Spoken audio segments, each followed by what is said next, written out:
NASCAR Truck Night in America, one of our finest traditions. We had Layne Riggs dominate this race. We had Heim, not really shockingly, but he clinches the regular season championship with 2 races to go. And how about Stewart Friesen, ladies and gentlemen, picking up a 3rd place finish on his birthday? What? They did it on his birthday? They did. Oh, okay, well, Stewart Friesen, it may be his birthday, but ladies and gentlemen, he's been disqualified.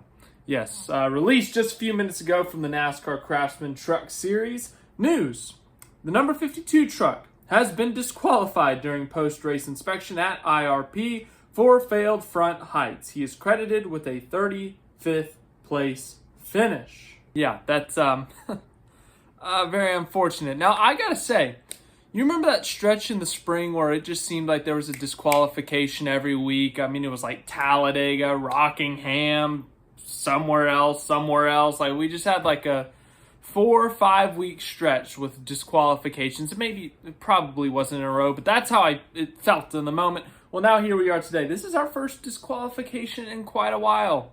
So good job, teams, keeping the cars legal, except for, of course, tonight, the 52 truck.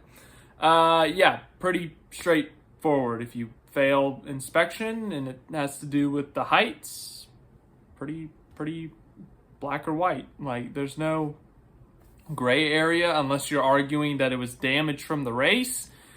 It was not that event. And when I say not eventful, I mean there weren't a lot of incidents in this race. It was a very clean race, and sure, TV could have missed, someone getting bumped out of the way, someone getting shoved, someone scraping the wall a little hard, but seems pretty straightforward. So, yeah, Stewart Friesen, who had finished 3rd in this race, drops back to 35th.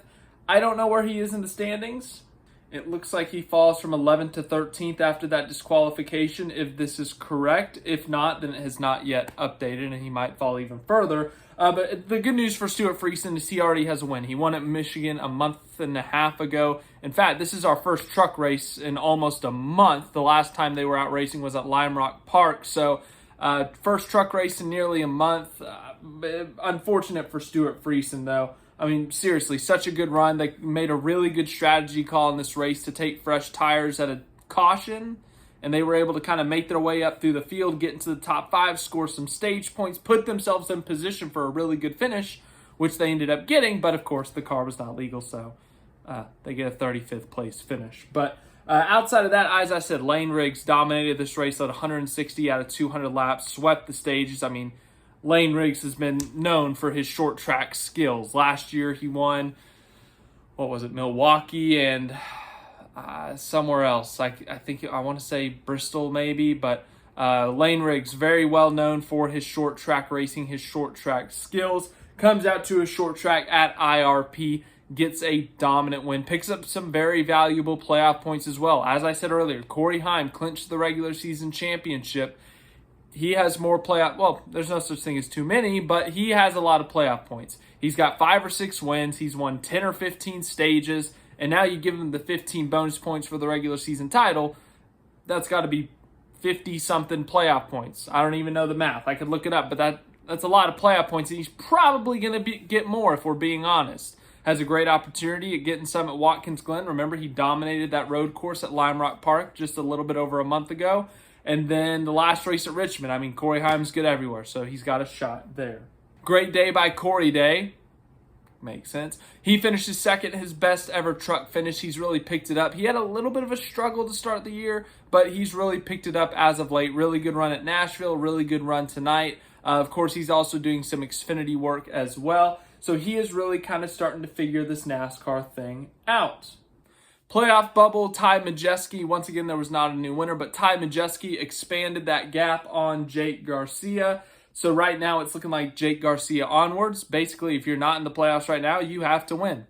Pretty straightforward. Really don't need to explain it much more. But that was NASCAR Truck Night in America. Not a very eventful race in terms of the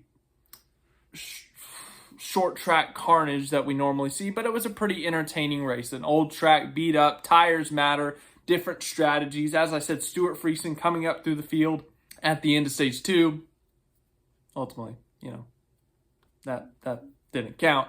But anyways, we saw Corey Heim, Layne Riggs. They had to restart at the beginning of stage 3, kind of 9th to 10th, and they end up finishing, well, obviously we know Layne Riggs won, but Corey Heim finishes now 3rd. So, NASCAR Truck Night in America. Tomorrow we go to the big speedway, the Indianapolis Motor Speedway, for the Xfinity Series. And then, of course, Sunday is the Brickyard 400, one of our crown jewels.